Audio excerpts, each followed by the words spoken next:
Good evening. আজকে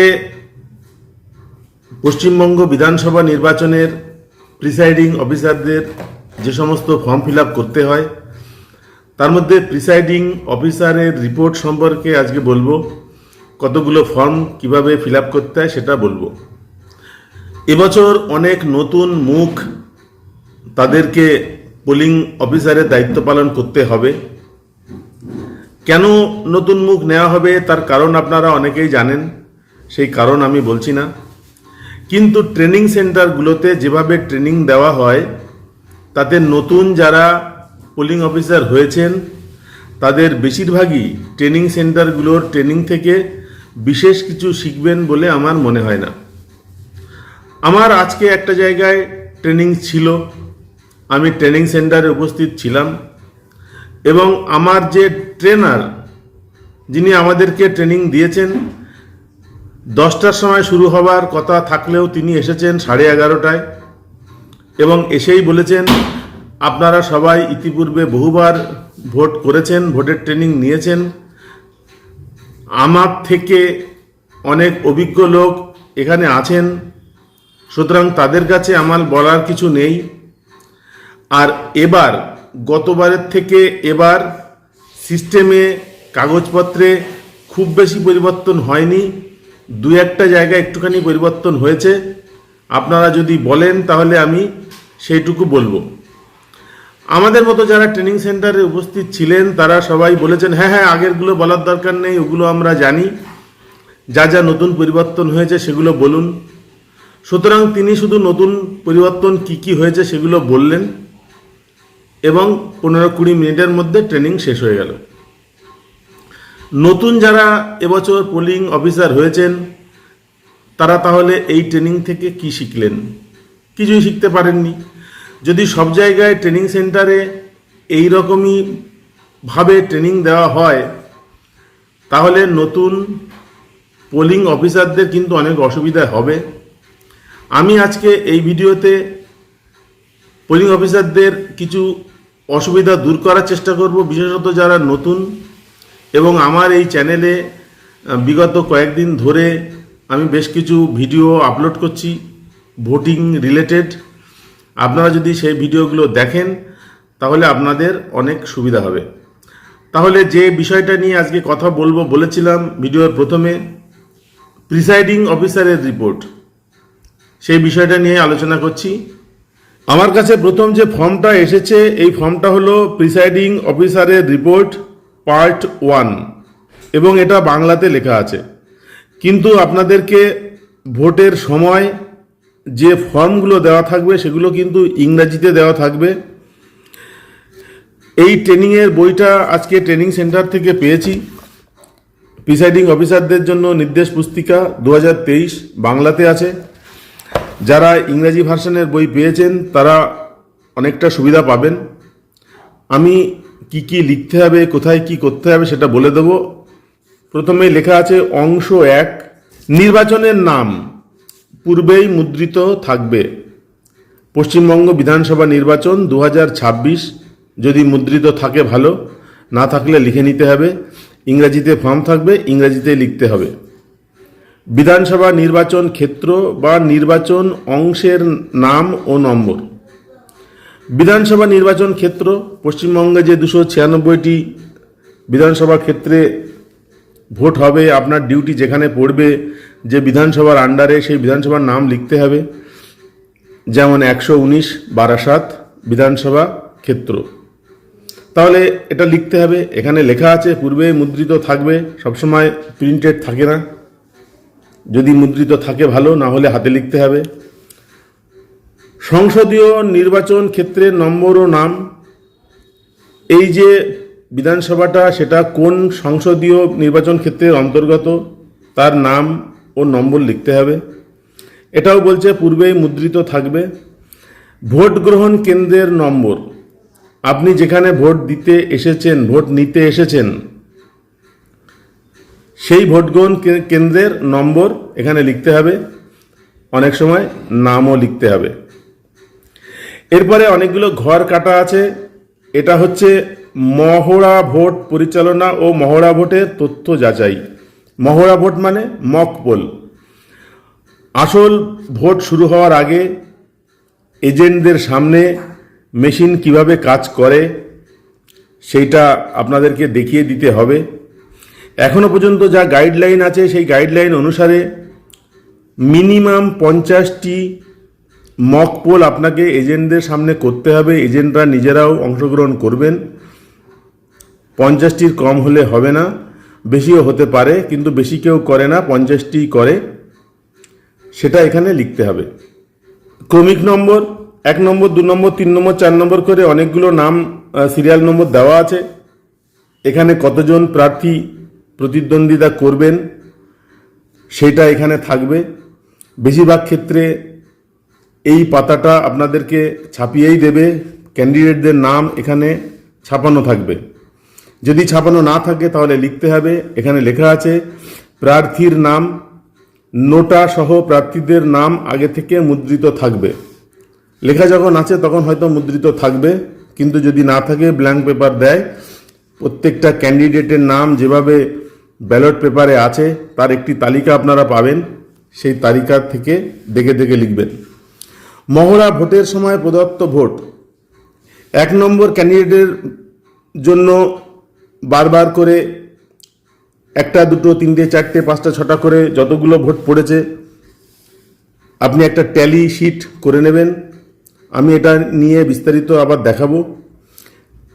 1 নম্বর প্রার্থীকে agent যতগুলো ভোট দিয়েছে সেই সংখ্যা এখানে লিখবেন। 2 নম্বর প্রার্থীকে যতগুলো ভোট দিয়েছে লিখবেন। এইভাবে প্রত্যেকটা প্রার্থীকে যতগুলো ভোট দিয়েছে লিখবেন। মনে রাখতে হবে কোনো ঘর ব্ল্যাঙ্ক রাখা যাবে না, মিনিমাম একটা অবশ্যই সেখানে দিতে হবে। নোটা বলে একটা অপশান আছে, সেখানেও কিন্তু কমপক্ষে একটা ভোট দিতেই হবে। অর্থাৎ প্রত্যেকটা সিরিয়ালে যেন এক বা একাধিক ভোট পড়ে। সকলের ভোট নেওয়া হয়ে গেলে আপনাকে ক্লোজ বোতাম টিপতে হবে। মেশিনে ভোট হবে সেজন্য ক্লোজ বোতাম টিপতে হবে। তারপরে রেজাল্ট সেকশনে আপনাদের যেতে হবে। ক্যান্ডিডেটের সামনে, এজেন্টদের সামনে আপনাকে মিলিয়ে দেখাতে হবে যে 1 নম্বর এতগুলো ভোট দেওয়া হয়েছিল, মেশিনে এতগুলো ভোট দেখাচ্ছে। এইভাবে প্রত্যেকের রেজাল্ট আপনারা দেখাবেন। দেখানোর পরে এগুলো সবই মিলে যাবে। প্রার্থী পিছু ভিভিপ্যাটে মুদ্রিত কাগজের চিরকুটের সংখ্যা, যতগুলো ভোট পড়েছে ততগুলোই চিরকুট পাওয়া যাবে। সুতরাং এই ঘরগুলো সব একই হবে। নিয়ন্ত্রণ ইউনিটে প্রদর্শিত ফলাফলের সঙ্গে মুদ্রিত কাগজ এর সংখ্যাকে মিলিয়ে দেখতে হবে। যদি মিলিয়ে যায় তাহলে হ্যাঁ লিখতে হবে, না মিললে না লিখতে হবে। সাধারণত মিলে যাবে, মেশিন ভিভিপ্যাট সব যদি ঠিকঠাক থাকে এগুলো সবই মিলে যাবে, সেজন্য সবগুলোই হ্যাঁ বা ইয়েস হবে। এবং এই ফর্মটা পোলিং এজেন্টদেরকে দিয়ে স্বাক্ষর করাতে হবে। মক পোল নেওয়ার সময় যতজন পোলিং এজেন্ট ছিল এখানে ক্যান্ডিডেটের নাম লেখা আছে। সেই ক্যান্ডিডেটের যারা এজেন্ট সেই সোজাসুজি ঘরে তারা সই করবে। আশা করা যায় 3-4 জন বা 3-4টি দলের বেশি থাকবে না, যদি থাকে সই করাবেন। এইটুকু হচ্ছে কাজ।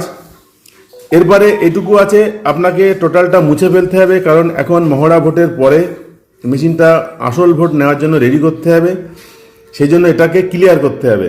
তাই লেখা আছে মহড়া ভোটের তথ্যগুলিকে মুছে দেওয়ার জন্য নিয়ন্ত্রণ ইউনিটের ক্লিয়ার বোতাম টেপা হয়েছে কিনা। যদি হয় তাহলে হ্যাঁ, না হলে না। যদি না হয় তাহলে তো হবে না, আপনাকে ক্লিয়ার করে নিতে হবে। সুতরাং এখানে সবসময় হ্যাঁই হবে। যদি হ্যাঁ হয় তাহলে উপরের বাক্যটি কালি দিয়ে লিখুন। এই লাইনটা দেখে দেখে এখানে লিখতে হবে। আর এখানে যতগুলো প্রশ্ন আছে সবগুলো হ্যাঁ বা না হবে। মহড়া ভোটের পর কাগজের সমস্ত চিরকুটগুলো ভিভিপ্যাট থেকে বের করে নেওয়া হয়েছে কিনা, উত্তর হবে হ্যাঁ। খালি ভিভিপ্যাটটিকে পোলিং এজেন্টদের দেখানো হয়েছে কিনা, উত্তর হবে হ্যাঁ। প্রকৃত ভোট গ্রহণ শুরু হওয়ার পূর্বে ভিভিপ্যাট ড্রপ বক্সে কোনো চিরকুট না থাকার বিষয়টি সুনিশ্চিত করা এবং পোলিং এজেন্টদের দেখানো হয়েছে কিনা, হ্যাঁ। পোলিং এজেন্টদের মোট ভোট 0 দেখানোর জন্য নিয়ন্ত্রণ ইউনিটের টোটাল বোতামটি টেপা হয়েছে কিনা, উত্তর হবে হ্যাঁ। মহড়া ভোটের ভিভিপ্যাট চিরকুটগুলি মহড়া ভোটের উপর মহড়া ভোট চিরকুট স্ট্যাম্প মেরে দেওয়া হয়েছে কিনা, যখন মক পোল হবে তখন ভিভিপ্যাট মেশিনে যতগুলো চিরকুট পড়বে প্রত্যেকটা চিরকুটের উল্টো দিকে মক পোল স্ট্যাম্প দিতে হবে। স্ট্যাম্প আপনাদেরকে দিয়ে দেওয়া হবে, আপনারা শুধু ছাপ দিয়ে দেবেন। সেইটা করা হয়েছে কিনা, উত্তর হবে হ্যাঁ। নিম্নলিখিত ব্যক্তিগণ মহড়া ভোটের সাক্ষী এবং তারা এই মর্মে সংশোধিত করছেন যে মহড়া ভোটগুলো মিলিয়ে দেখা হয়েছে এবং নিয়ন্ত্রণ ইউনিটের থেকে মহড়া ভোটগুলিকে মুছে দেওয়া হয়েছে। কারা সাক্ষী? তারা হচ্ছে এজেন্ট। সুতরাং এখানে পোলিং এজেন্টদের নাম লিখতে হবে 1 2 3 4 সিরিয়াল দিয়ে। তারা কোন দলের, কেউ এআইটিসি, কেউ বিজেপি, কেউ সিপিআইএম ইত্যাদি ইত্যাদি আছে, সেই নামগুলো লিখতে হবে। ক্যান্ডিডেটের নাম লিখতে হবে, পোলিং এজেন্টের স্বাক্ষর করতে হবে। আর এখানে প্রিসাইডিং অফিসারের নাম এবং স্বাক্ষর করতে হবে। প্রিসাইডিং অফিসারের নাম যদি অনেক বড় হয় তাহলে সংক্ষেপে লিখবেন এস দেবনাথ, বি চক্রবর্তী, এরকম করে লিখবেন, কারণ পুরো নাম লিখতে গেলে অনেক সময় লাগবে। নিয়ন্ত্রণ ইউনিটে প্রদর্শিত সময় হলো ইন্ডিয়ান স্ট্যান্ডার্ড টাইম এবং মোটামুটি এত যদি হয়ে থাকে। এখানে বাংলাটা ঠিক বুঝতে পারছি না, এর মানেটা হলো আপনার হাতের ঘড়ি বা মোবাইলের ঘড়ি এবং মেশিনে প্রদর্শিত ঘড়ির মধ্যে কোনো ডিফারেন্স আছে কি না। যদি ডিফারেন্স থাকে তাহলে কত মিনিটের ডিফারেন্স, সেই বিষয়টা এখানে বলেছে। ইংরেজিটা একটু ভালো করে পড়ে নেবেন। এই হয়ে গেল মেইন অংশ। নিয়ন্ত্রণ ইউনিট সর্বমোট 0 দেখাচ্ছে অথবা মুছে ফেলা হয়েছে ইত্যাদি ইত্যাদি নিয়ে প্রিসাইডিং অফিসারের এখানে সই হবে, এটা আপনারা পড়ে দেখবেন। এবং এই ভোট চলাকালীন, মহড়া ভোট চলাকালীন যতজন পোলিং অফিসার উপস্থিত ছিলেন, আপনাদের গ্রুপে 4 জন পোলিং অফিসার থাকতে পারেন, সুতরাং 4 জনের ক্ষেত্রে 1 2 3 4 করে লিখবেন, পোলিং অফিসারদের নাম লিখবেন। 1 নম্বরে প্রিসাইডিং অফিসার নিজের নাম লিখতে পারেন, first polling, second polling, third polling, এভাবে সবার নাম লিখবেন। যদি আপনার পোলিং পার্সোনেল 5 জন থাকে আপনাকে নিয়ে, তাহলে প্রিসাইডিং অফিসারের নাম লিখবার দরকার নেই, বাকিরা এখানে স্বাক্ষর করবেন। এই হচ্ছে প্রিসাইডিং অফিসারের রিপোর্টের ফার্স্ট পার্ট, এটা আপনাদের অবশ্যই করতে হবে। এরপর হচ্ছে পার্ট 2। পার্ট 2 হচ্ছে মহড়া ভোট চলাকালীন যদি আপনার কন্ট্রোল ইউনিটের ব্যাটারি পাল্টানো হয়েছে কিনা, যদি পাল্টানোর দরকার হয় তাহলে এখানে লিখতে হবে, নয়তো এটা ফাঁকা রাখা যাবে। নির্বাচন ক্ষেত্রের নাম, নির্বাচন ক্ষেত্র অংশের নাম, পার্ট নম্বর, সংসদীয় নির্বাচনের ক্ষেত্রের নাম প্রত্যেকটা ফর্মে আছে, সুতরাং এটা আপনাদেরকে লিখতে হবে। যদি ছাপানো থাকে তাহলে লেখার দরকার নেই। ভোট গ্রহণ কেন্দ্রের নাম, যেখানে আপনি ভোট নিতে গেছেন তার নাম ও নম্বর দরকার মতো লিখতে হবে। নিয়ন্ত্রণ ইউনিটের বিশেষ পরিচয় জ্ঞাপক নম্বর, প্রত্যেকটি নিয়ন্ত্রণ ইউনিট, ব্যালট ইউনিট, ভিভিপ্যাটের একটা আলাদা নাম আছে, নম্বর আছে, সেই নম্বরগুলো এখানে লিখতে হবে। যে ইউনিটের ব্যাটারি পাল্টানো হয়েছে সেই ইউনিটের নম্বর। নিয়ন্ত্রণ ইউনিটের পাওয়ার প্যাক প্রতিস্থাপনের কারণ, ব্যাটারি পাল্টানোর দরকারটা কি, ব্যাটারিতে চার্জ নেই, এরকম কারণ হবে, নো চার্জ। নিয়ন্ত্রণ ইউনিটের পাওয়ার প্যাক প্রতিস্থাপনের জন্য প্রিসাইডিং অফিসার পুরনো অ্যাড্রেস ট্যাগের যে বিশেষ পরিচয়জ্ঞাপক নম্বরটি কেটে নিয়েছেন সেটি হলো প্রত্যেকটি ব্যাটারি সেকশানে একটি সিল করা ট্যাগ লাগানো থাকে। যেহেতু আপনাকে সেটি খুলতে হয়েছে ব্যাটারি পাল্টানোর জন্য, তাহলে আগে যেটি ছিল সেইটির নম্বর এখানে লিখতে হবে, ওই ট্যাগ দেখে দেখে লিখবেন। আর প্রত্যেকটি পেপারে পোলিং এজেন্টদের নাম, দলের নাম, প্রার্থীর নাম, পোলিং এজেন্টদের স্বাক্ষর নিতে হবে এবং প্রত্যেকটি জায়গায় প্রিসাইডিং অফিসারের স্বাক্ষর আছে, প্রিসাইডিং অফিসার স্বাক্ষর করবেন। যেখানে যেখানে প্রিসাইডিং অফিসারের স্বাক্ষর আছে সেখানে সেখানে প্রিসাইডিং অফিসার সই করবেন এবং তার বিশেষ ডিস্টিংগুইশিং মার্কটা মেরে দিতে হবে। ডিস্টিংগুইশ মার্ক একটা গোল স্ট্যাম্প, 2 ভাগে ভাগ করা থাকে, ওপরে একটা নম্বর, নিচে একটা নম্বর, সেই ছাপটা এখানে দিতে হবে। যেখানে যেখানে প্রিসাইডিং অফিসার সই করবেন যে কোনো কাগজে ওই ছাপটা কিন্তু দিতে হবে। এটা হচ্ছে পার্ট 2। 3 নম্বর হচ্ছে এটা ভোট গ্রহণ শেষ হওয়ার পর ক্লোজ বোতাম টেপা হয়েছে কিনা। এটা নিয়ম আপনাদের ট্রেনিংয়ে বলে দেবে। যখনই ভোট শেষ হয়ে যাবে, সব কাগজপত্র পূরণ করার পরে মেশিন যখন বন্ধ করবেন তার আগে ওটাকে ক্লোজ করে দেবেন, যাতে নতুন করে কোনো ভোট আর ওখানে ওই মেশিনে না ওঠে। তার জন্য ক্লোজ করে দিতে হবে। সেই ক্লোজ করা হয়েছে কিনা এখানে আমি এই মর্মে সংশোধিত করছি যে ভোট গ্রহণ শেষ হওয়ার পরে নিম্নলিখিত ব্যক্তিদের উপস্থিতিতে আমি নিয়ন্ত্রণ ইউনিটের ক্লোজ বোতামটি টিপেছি। পোলিং অফিসারদের নাম, ফার্স্ট পোলিং, সেকেন্ড পোলিং, এইভাবে তাদের ডেজিগনেশন লিখতে হবে, তারা সই করবেন। পোলিং এজেন্টদের নাম, দলের নাম, প্রার্থীর নাম, পোলিং এজেন্টদের স্বাক্ষর এটা নিতে হবে। শেষে প্রিসাইডিং অফিসার সই করবেন। এটা হচ্ছে পার্ট 3। প্রিসাইডিং অফিসারের রিপোর্টের এটা হচ্ছে পার্ট 4, ইভিএম বা ভিভিপ্যাট বদল করার দরকার হয়েছে কিনা। এই প্রসঙ্গে বলে দিই, মক পোল চলাকালীন বা আসল ভোট শুরু হওয়ার আগে যদি কখনো ব্যালট ইউনিট, কন্ট্রোল ইউনিট পাল্টানোর দরকার হয়, তখন কেবলমাত্র ব্যালট ইউনিট, কেবলমাত্র কন্ট্রোল ইউনিট যেটা পাল্টানোর দরকার সেটা পাল্টালেই হবে। নির্বাচন শুরু হয়ে গেলে, আসল ভোট শুরু হয়ে যাওয়ার পরে যদি কোনো মেশিনটা খারাপ হয়, কন্ট্রোল ইউনিট খারাপ হয়, তাহলে কন্ট্রোল ইউনিট, ব্যালট ইউনিট দুটোই পাল্টাতে হবে। যদি ব্যালট ইউনিট খারাপ হয় তাহলেও কন্ট্রোল ইউনিট, ব্যালট ইউনিট দুটোই পাল্টাতে হবে। অর্থাৎ মক পোল শুরু হওয়ার পরে, আসল ভোট শুরু হওয়ার আগে যে ইউনিটটি খারাপ হবে শুধুমাত্র সেই ইউনিটটি চেঞ্জ করলেই হবে। ভোট শুরু হওয়ার পরে যদি কোনো ইউনিট খারাপ হয় তখন ভিভিপ্যাট বাদে কন্ট্রোল ইউনিট এবং ব্যালট ইউনিট দুটোই চেঞ্জ করতে হবে। দুটো মিলে একটা সেটটাই চেঞ্জ করতে হবে। ভিভিপ্যাট যে কোনো সময় পাল্টানো যায়, ওটায় বিশেষ তেমন কোনো কিছু থাকে না। সুতরাং ভোট চলাকালীন, ভোট শুরু হওয়ার আগে কখনো যদি ভিভিপ্যাট খারাপ হয় তাহলে কেবলমাত্র ভিভিপ্যাটটা চেঞ্জ করলেই হবে। এখানে মহড়া ভোট পূরণের সময় এটা ফিল আপ করতে হবে। যদি ইভিএম বা ভিভিপ্যাট বদল করার দরকার হয় তাহলে ব্যালট ইউনিটের নম্বর, কন্ট্রোল ইউনিটের নম্বর, ভিভিপ্যাটের নম্বর এগুলো করতে হবে। আর এই সমস্তগুলো করবেন, আপনি নিজে করতে পারবেন না, আপনাকে সেক্টর অফিসারকে ডেকে নিয়ে তার সামনে করতে হবে।